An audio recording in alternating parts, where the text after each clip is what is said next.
Hello, my name is Marcel Mike. I am a Widener University graduate social work student. I currently am doing my field through DCP&P, which is formerly known as DIFUS.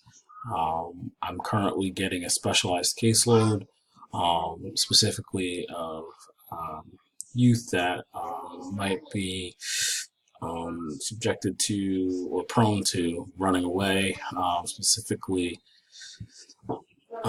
that type of population. One of my biggest challenges thus far at the agency and during field has been to make the connections and to dig deeper when I talk to my clients. Sometimes not digging even deeper can cause me to miss some things or misinterpret things, or even sometimes allowing the client, specifically the youth, to go into maybe what it is that is troubling them or the type of trauma that they're experiencing right now during that time, as opposed to having the conversation kind of sort of end, or we might switch topics or something of that nature.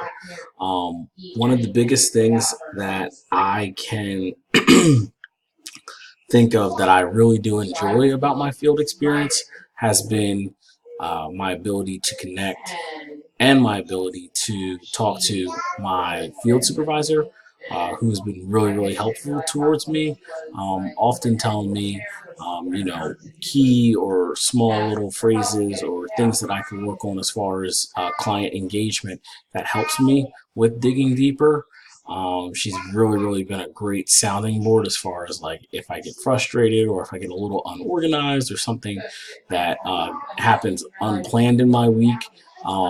She's been very, very good and very, very understanding about the fact that, in social work, sometimes things happen and sometimes things happen planned and unplanned, which has been very, very key to me as far as field placement goes.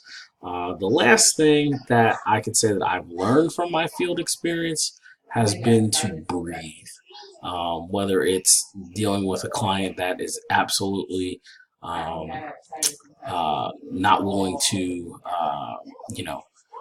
work with you, or dealing with a client that is adamant about being set in their ways. It's just taught me to breathe and understand that there's multiple ways to get to the same finish line. And it's all about figuring out which way is the best way to go with the client. I look forward to these last few months at Widener, and that's been me.